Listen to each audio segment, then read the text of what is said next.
warahmatullahi wabarakatuh. Alhamdulillahirrabbilalamin.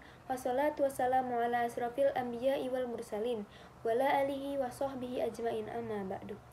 Pertama-tama, marilah kita panjatkan puji dan puji syukur terhadap kehadirat Allah SWT yang telah memberikan kita karunia-Nya sehingga kita masih diberikan kesempatan untuk beribadah di bulan suci Ramadan ini.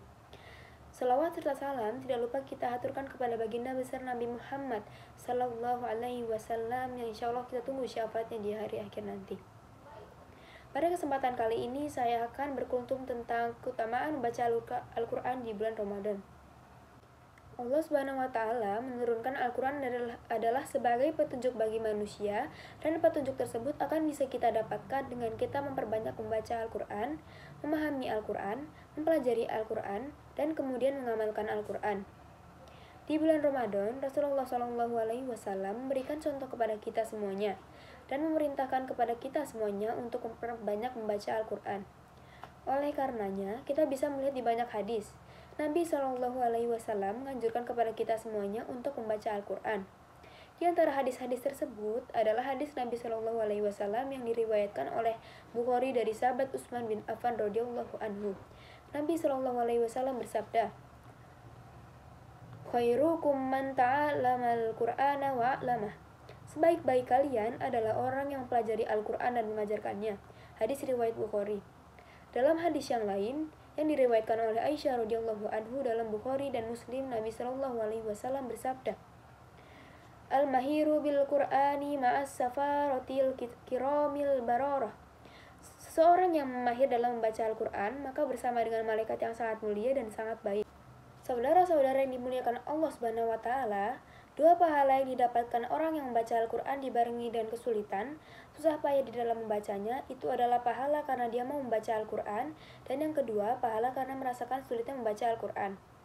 Akan tetapi, kita lihat di sini bahwa Nabi SAW memberikan penghargaan kepada orang yang mau membaca Al-Quran, walaupun merasa berat, merasa sulit ketika membaca Al-Quran. Di dalam hadis yang lain, Nabi SAW bersabda, "Al-Qur'ana fa innahu yati yaumal qiyamati syafi'an li ashabi."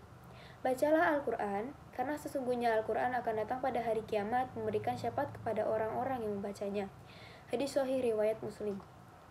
Saudara-saudara yang dimuliakan Allah Subhanahu wa Ta'ala, hadis ini menjelaskan kepada kita bahwa Al-Quran adalah mukjizat yang besar dan pada hari kiamat akan memberikan syafaat, akan mendoakan kepada orang-orang yang mencintainya.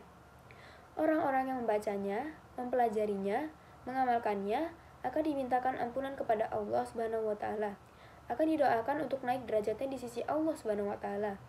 Maka sungguh ini adalah kemuliaan yang besar atas orang-orang yang mau membaca Al-Quran.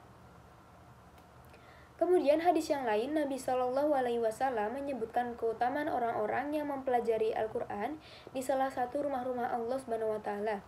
Nabi SAW menyebutkan balasan mereka adalah illa nazalatu alaihim sakinah, kecuali akan turun ketenangan atas mereka.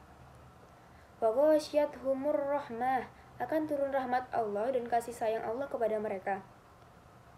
Wa hafathumul malaikah, para malaikat akan membentangkan sayapnya ridho dengan perbuatan mereka dan mendoakan kepada Allah Subhanahu wa Ta'ala ampunan atas mereka dan kasih sayang untuk mereka. Wadzakarahumullahu fi man indah, dan Allah Subhanahu wa Ta'ala akan menyebutkan mereka-mereka yang mau membaca Al-Quran di penduduk yang ada di langit. Di hadapan para malaikat, Allah Subhanahu wa Ta'ala akan memuliakan dan menyanjung mereka-mereka yang mau membaca Al-Quran. Saudara-saudara yang dimuliakan oleh Allah Subhanahu wa Ta'ala, terlebih lagi kita sedang berada di bulan Ramadan, di mana Al-Quran diturunkan di bulan Ramadan di malam Lailatul Qadar. Dan itu ada pada bulan Ramadan, sehingga Nabi Muhammad SAW memberikan contoh kepada kita. Beliau bersemangat dalam membaca Al-Quran. Nabi SAW di setiap malamnya membaca Al-Quran dan dihadiri oleh malaikat Jibril. Beliau mudarosah bersama dengan malaikat Jibril sampai beliau menyelesaikan 30 juz dalam Ramadan tersebut. Dan demikian setiap kali Ramadan, Nabi SAW selalu membaca Al-Quran di hadapan malaikat Jibril alaihissalam. Bahkan di akhir Ramadan pun beliau jalankan. Nabi SAW menghatamkan Al-Quran 2 kali di hadapan malaikat Jibril. Kita juga tahu bahwa Nabi Muhammad SAW begitu cintanya dengan Al-Quran, terlebih di bulan Ramadan. Demikian contoh-contoh yang kita dapatkan dari Rasulullah SAW. Dia bersungguh-sungguh di dalam menghidupkan bulan Ramadan, diantaranya dengan banyak-banyak membaca Al-Quran. Mudah-mudahan kita semuanya termasuk dari orang-orang yang mencintai Al-Quran, orang-orang yang mempelajari Al-Quran, orang-orang yang membaca Al-Quran dan kemudian mengamalkannya, sehingga mendapatkan banyak keutamaan dari Allah Subhanahu wa Ta'ala. Sekian dari saya. Wassalamualaikum warahmatullahi wabarakatuh.